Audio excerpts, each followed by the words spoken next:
it's the end of summer and you're thinking, hey, maybe I should put in a fall victory garden or maybe a couple native plants. But first I gotta get rid of the grass.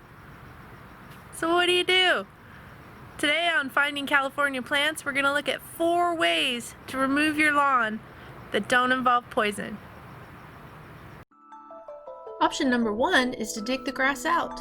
This is the least expensive and quickest way to remove the grass.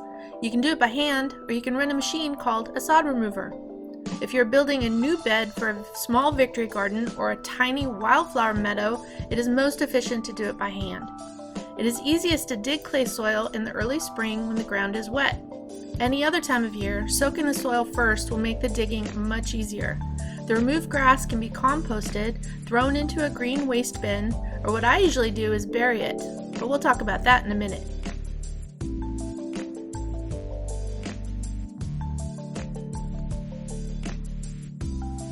Option number 2 is that you can solarize the ground. Solarizing is a very inexpensive option and it takes very little work, but it takes 6 to 8 weeks to complete. To kill the grass with solarization, you first need to get the ground really wet. Then you take a piece of plastic, clear plastic is best, but black or white plastic also works, and spread it over the area that you're working with. Use rocks or bricks to weight the edges and make sure the edges are secure. Then leave the plastic in place for 6 to 8 weeks. Solarizing is good for clearing really weedy areas, but if you have neighbors who you think might complain about the plastic in your yard for that long of a time, sometimes placing a nice sign up front explaining that it is a temporary process might help. This is an example of solarizing a small bed to create a tiny meadow. This is the before and the during, which you really shouldn't lift the plastic during.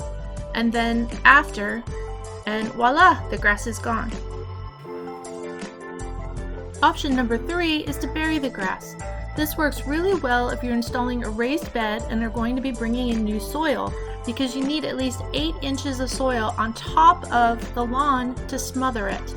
When I do this, I'll take old cardboard, remove all of the plastic tape and labels from it, and I'll use that as a first layer and then pile the soil on top of the cardboard. The cardboard helps to block the light and will also decompose after a few months. Option number 4 is to transition your lawn to a meadow. It is best to start this process in the late summer or fall. This is probably the most natural and most long-term option, and the results can be amazing.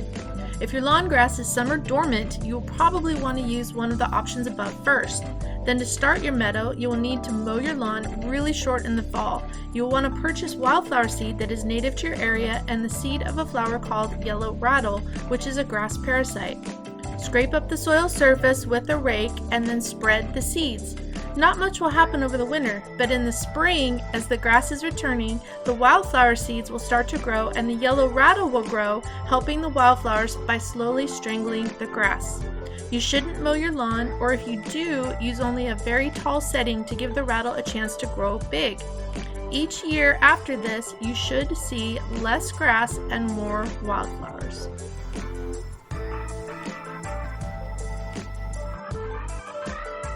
Option number 5 is a bonus option, and that is to use a combo of all of the methods above. You can dig up the grass and bury it, or solarize the grass and then bury it, or dig up the grass and transition it to a meadow. It all depends on what type of garden you want to end up with and how quickly you want to get it done. This is the option that I usually use. There's no right way or wrong way to remove your lawn. The most important thing is to relax and enjoy the experience. And remember, you don't have to tackle the whole lawn at once. It's fine to do small pieces at a time. So that was 4 ways to remove your California lawn. If you enjoyed this video, please hit the thumbs up button down below and subscribe to our channel. It really helps us out. If you have any questions, put them in the comments, and I hope you enjoyed watching. Thank you.